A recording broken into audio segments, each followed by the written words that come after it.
ইতিহাস শুধু বইয়ের পাতায় সীমাবদ্ধ নয়, কিছু সত্য লুকিয়ে থাকে ধূলিজামা কাগজে, পুরনো ফাইলে, যেখানে লেখা নেই কে ছিল বীর, কে ছিল বিশ্বাসঘাতক। আজ আমরা উন্মোচন করব মেডের সেই গোপন ইতিহাস, যা বহু বছর ধরে আড়ালে রাখা হয়েছে।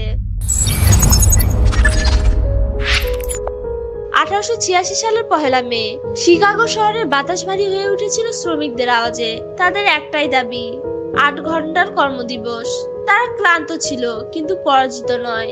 কিন্তু সরকার, তারা গুলি চালালো, রক্ত ঝরালো, আর ইতিহাসে লেখা হলো এক ভয়ানক অধ্যায়, হে মার্কেট ম্যাসাকার। 4 জন শ্রমিক নেতা, যারা শ্রমিকদের কণ্ঠ ছিল, তাদের ফাঁসি দেওয়া হয়। তাদের অপরাধ শুধু এই, তারা বলেছিল আমরা মানুষ, যন্ত্র নই।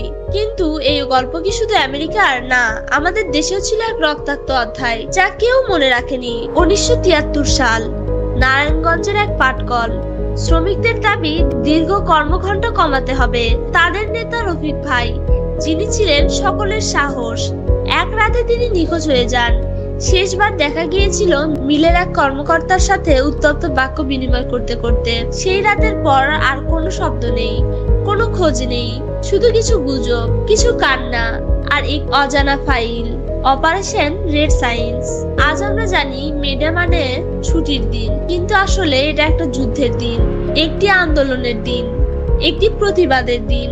শ্রমিকরা শুধু হাতুড়ি বা করাত নিয়ে কাজ করে না, তারা গড়ে তোলে সভ্যতা। তাদের হাতে গড়াই সমাজ। আর যখন কেউ তাদের অধিকার কেড়ে নিতে চায়, তখন ইতিহাসে আবার চোখ রাঙায়। তুমি যদি চুপ থাকো, ইতিহাসে আবার রক্ত লেখা হবে। তাদের কথা মনে রেখো, তাদের কথা মনে রেখো, যারা আমাদের জন্য দাঁড়িয়েছিল। মেডে মানে শুধু একটি দিন নয়, এটা একটা অদৃশ্য যুদ্ধ, এটা এক নিঃশব্দ বিপ্লব। আর সেই বিপ্লব আজও চলছে। তোমার ভিডিওটি ভালো লাগলে চ্যানেলটি সাবস্ক্রাইব করো এবং এরকম আরো রহস্যময় ভিডিও পেতে আমাদের সাথেই থাকো। ধন্যবাদ।